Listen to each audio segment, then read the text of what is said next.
आज के कथा संस्करण में आप सभी भक्तों का स्वागत है। आशा करता हूँ आप सब सही होंगे, अच्छे स्वास्थ्य में होंगे। आज का संस्करण जो है वो महाराज जी के बड़े सुपुत्र श्री अनेक जी शर्मा को श्रद्धांजलि देने के लिए है। अनेक जी शर्मा ने अपना शरीर 21 नवंबर 2021 को सायं 4 बजे त्यागा। और जहां तक मैं इनको जानता हूँ, महाराज जी की कृपा से मुझे इनका काफी सानिध्य मिला। और इनको सब लोग गुरुजी के नाम से ज्यादा जानते हैं। और आज हम इनके बारे में बात करेंगे। और मैं अपने जो मेरा जो समय मैंने इनके साथ थोड़ा बहुत जो भी बिताया उसके बारे में बात करेंगे। तो अनेक जी जो हैं वो भोपाल में रहते थे और महाराज जी के दो सुपुत्र थे। एक मथुरा में थे और एक भोपाल में थे। जैसा कि आप सबको विदित है कि उनके छोटे सुपुत्र का भी कोरोना काल में कोरोना के कारण उन्होंने भी अपना शरीर त्यागा। और उनके बड़े बेटे जो थे वो भी 21 नवंबर को महाराज जी के चरणों में चले गए। अगर मैं गुरु जी की बात करूं तो मेरी पहली मुलाकात उनसे भोपाल में ही हुई थी। और जो मेरी धर्मपत्नी उन्होंने कहीं से उनका नंबर की व्यवस्था करी, उनको फोन किया और उसके बाद उनसे मिलने का समय मांगा। और वो समय जो था वो था, मुझे अच्छी तरह तिथि तो याद नहीं है, बट मुझे जहाँ तक मुझे लगता है वो जो था रविवार का दिन था। और हम लोग उनसे मिलने गए, मैं अपने बच्चों के साथ उनसे मिलने गया। और जब मैं उनसे पहली बार मिला तो मुझे ऐसा बिल्कुल भी नहीं लगा कि वो मुझे नहीं जानते हैं या मैं उनको वो कोई नीम करोड़ी बाबा जी के सुपुत्र हैं तो किसी तरह का आडंबर हो या किसी तरह का भी उनके अंदर घमंड हो, कुछ नहीं। बहुत बहुत ही साधारण तौर से रहते थे वो और अपने आप साधारण तौर से ही वो सबसे मिलते थे और सबसे ऐसे मिलते थे जैसे कि वो अपने किसी बच्चे से मिल रहे हैं या अपने किसी रिश्तेदार से मिल रहे हैं। तो जब मैं उनके पास गया तो उन्होंने मुझसे बात की, महाराज जी के बारे में बात की, बहुत सारी बातें की। और जब मैं उनको देखा, मैंने जब मैं बैठा बात कर रहा था, जब उन्हें देख रहा था तो उनके चेहरे से एक अलग तरीके का जिसे कहते हैं ना प्रभाव आ रहा था या एक तरीके की चमक थी उनके चेहरे में।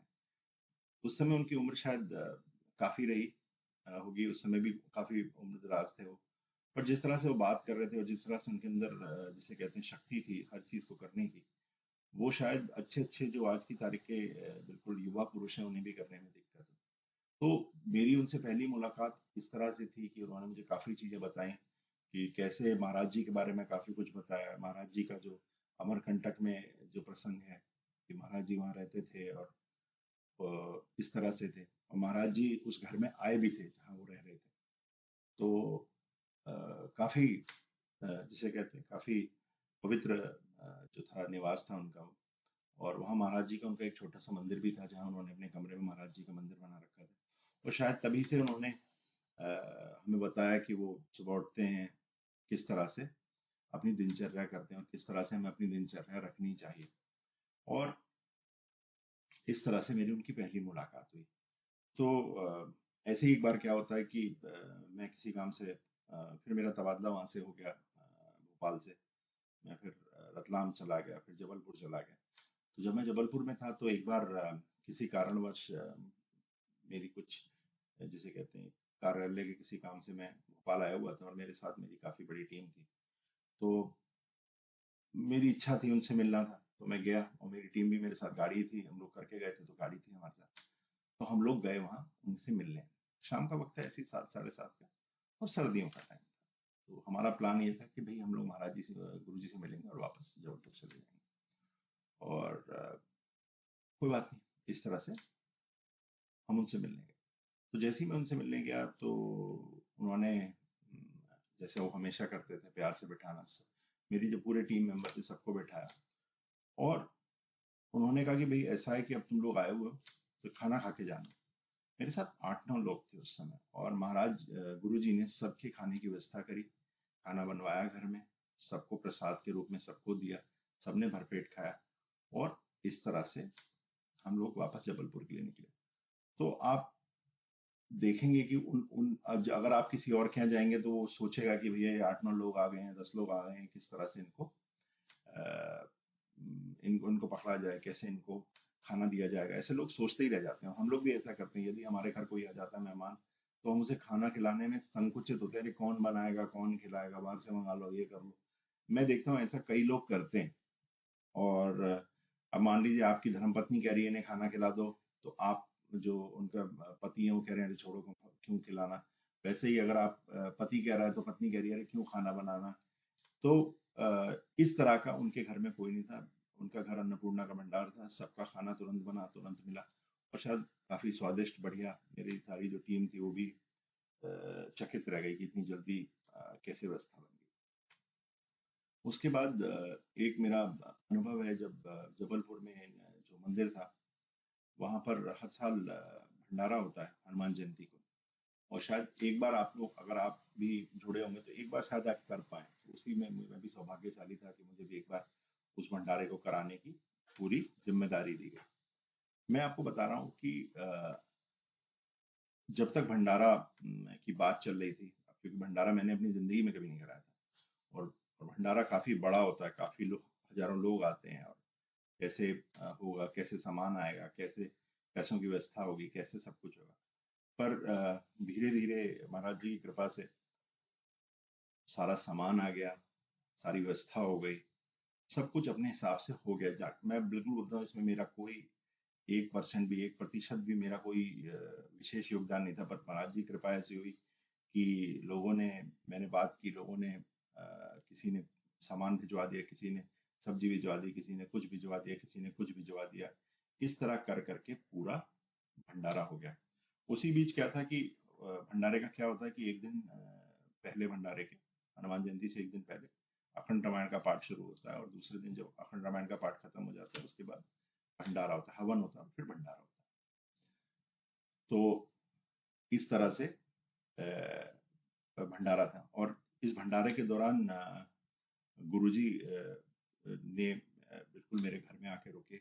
और अगर आप देखें तो जो लोग होते हैं, जो वो अपने आप को बड़ा स्वादिष्ट व्यंजन चाहते हैं, और गुरुजी को सिर्फ मूंग की दाल और रोटी पसंद थी, और वो हमेशा वही खाई उन्होंने 2-3 दिन मेरे घर, जो भी मुझे सौभाग्य मिला वो मेरे साथ रहे। और जब भी हम उनसे मिलते थे वो हमेशा अच्छी अच्छी बात करते, जैसे सुंदरकांड है। सुंदरकांड का जो प्रेरणा मुझे करने की मिली, और सुंदरकांड के बारे में जानने के लिए मुझे उनसे ही मिली। वो रोज करते थे, उन्हें कंठस्थ था सुंदरकांड। और वो ऐसी छोटी छोटी बातें करते थे कि वो कैसे चाय बनाते हैं, कैसे अपना चीजें करते हैं। वो किसी पे भी आश्रित नहीं थे, वो रोज सुबह उठ के चाय भी बनाते थे अपने लिए। और और फिर अपनी जो दैनिक कसरत है वो भी करते थे। जब वो मेरे घर में थे, वो शायद क्योंकि मैं काफी ऊपर फ्लोर पे रहता था, तो उनका वही था कि वो आए, उन्होंने सुबह घर में टहले, और फिर पूजा पाठ जो भी उनको ध्यान करना होता था वो करते थे, उसके बाद वो आगे चलते थे। बहुत बहुत ही बहुत साधारण तरीके के आदमी थे। अगर मैं आपको बताना चाहूँ कि उन्होंने कभी भी ऐसी किसी भी चीज की हमसे मांगने की, या कभी ऐसी चीज की चेष्टा नहीं करी जो हम ना दे सकें। तो वापस आते हैं उस भंडारे को लेकर। जब भंडारे की सारी रूपरेखा थी, गुरुजी एक दिन पहले आ गए थे। तो जब गुरुजी, और उस समय क्या था कि जबलपुर में बहुत गर्मी पड़ रही थी, और कोई व्यवस्था नहीं थी। और क्योंकि भंडारा जो था वो नर्मदा नदी के किनारे था, वहाँ कोई पंखे वंखे उतने नहीं थे उस समय।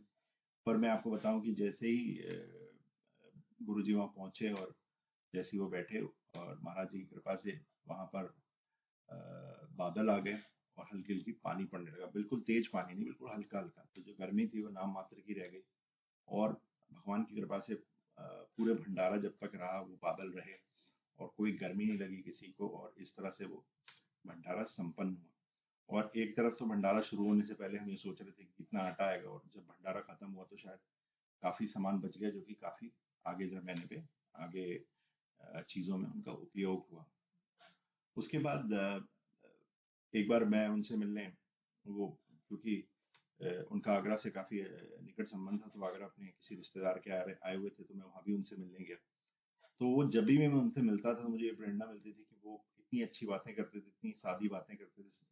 हमेशा वो महाराज जी की नए-नए प्रसंग मुझे सुनाते थे कि ये था, ऐसा हुआ है, ऐसा करना चाहिए, ये कर लो, वो कर लो।